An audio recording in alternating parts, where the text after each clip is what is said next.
Well, I'm going to share some tips that have been working for us as an organization to get in front of that ideal prospect. And our team came up with a list of items that when you can't get your prospect on the phone, these are some of the things that you should try.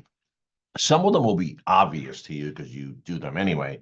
Other ones may be new to you. So I'll run through them quickly so that you can have some thing to refer to later, but also jot them down so you can try to implement them to get in front of the right person. Obviously, you want to ask gatekeepers for help, find out when that person is available, when they're typically in the office, or when do they check in, what days and times are the best to reach them typically. So you want to ask the gatekeepers for help.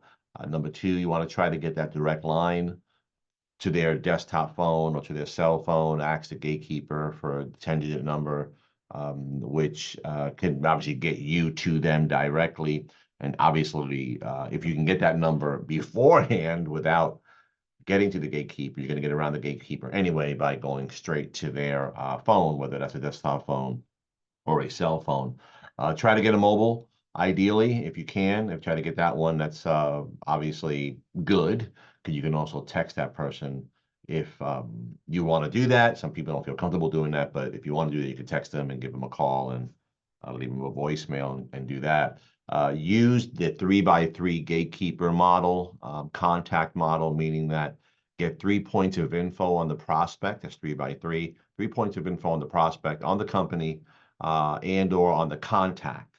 So those 3 points of information on the prospect, on the company, and on the contact individually in less than 3 minutes, which is what we call the pre-call research. Didn't take you that long.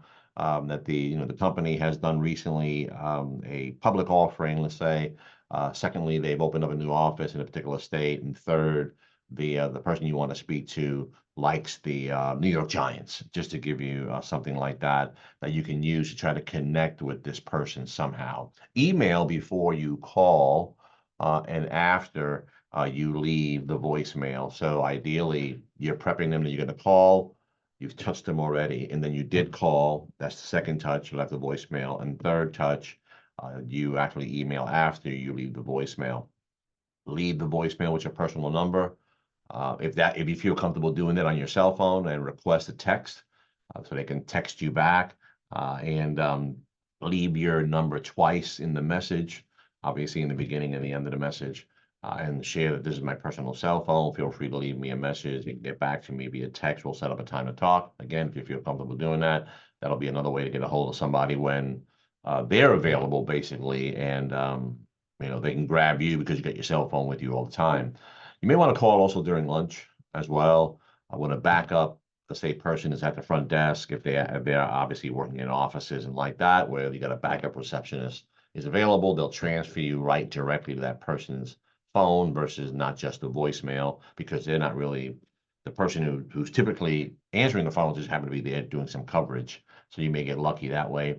Call before or after a shift of, let's say, of the front desk people. So if the front desk people come in at 8:30, obviously you want to try to call about 8 o'clock, 8:15 before they come in. And then obviously after hours, 5:30, if they happen to leave, you can try to get somebody's information the phone call directly to their desktop phone or in some other place they may be in the building.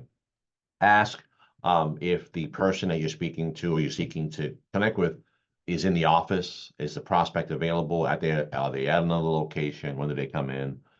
Give me the phone number for the other location if they're there. Email, the gatekeeper. If you have some kind of connection to the prospect, that you had met them before, you had connected on LinkedIn, you had some kind of relationship, somewhat quasi in some kind of way, you can email that to the gatekeeper if they're an executive assistant or like.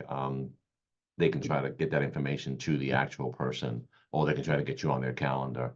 And go to the executive assistant, the CEO, if in fact he has one, she has one, so that you can turn around and try to again get on their calendar.